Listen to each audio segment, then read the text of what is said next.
What I'd like to know is firstly, have there been any incidents since this has been put in place, challenges to the system that have been caught as a result of the risk assessment?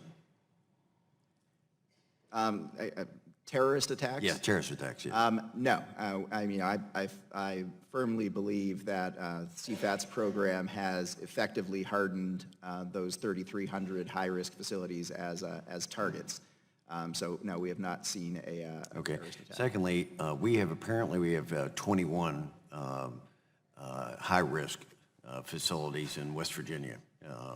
Are any of those in Tier 1 or Tier 2? I would have to get that information back to you, but my initial inclination would be to say yes. Yours would be what? I believe so, but I will have to confirm that. That's what I've been given the impression that we may have some that would fall into that category. One of the concerns that I share with us is that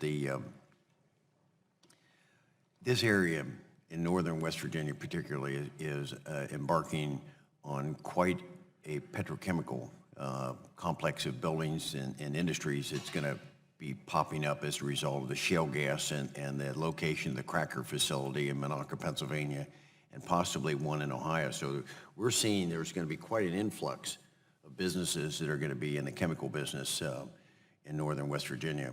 I'm curious to see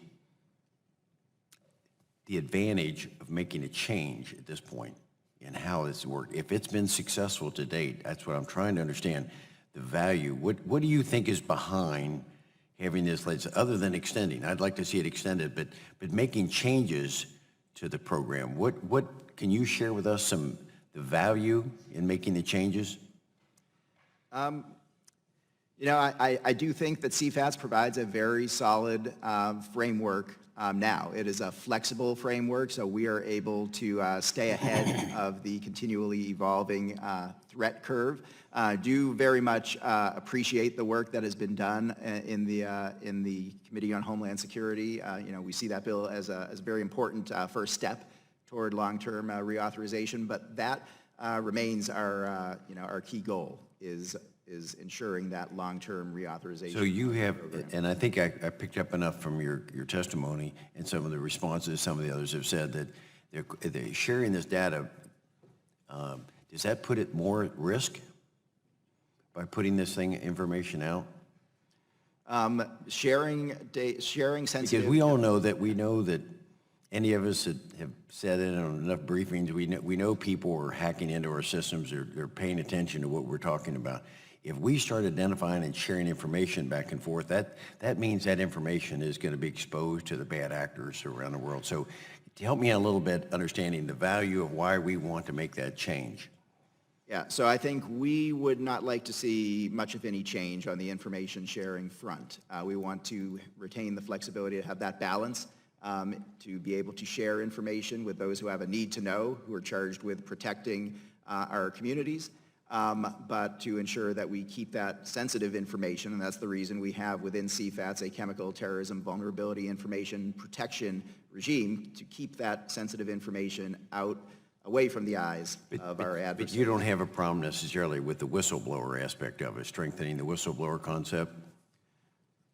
I think we have whistleblower provisions already. Maybe tighten it up. That concept. I think we are very much open to opportunities to tighten up the whistleblower language. And I would say too, I'm sorry, there are other things for which we would need, for which additional tweaks might be helpful. The ability to execute a petition process to sort of more effectively be able to look at products that might pose less risk and to potentially let them out of the program. Could you share some of that information with us of how we might tweak this if you think that other than what we've already testified to, if you can get that to our office, I'd like to take a look at that. Absolutely, and on that front as well, and I noted in my opening statement, the ability to be able to use our chemical security inspectors not only to implement the regulation with respect to those highest risk facilities, and I think that continuing narrow focus for CFATS is important, but to be able to work on a voluntary basis with those other 30,000 facilities would be helpful to us as well. Thank you very much. I look forward to getting the list, if you could, of the ones in West Virginia.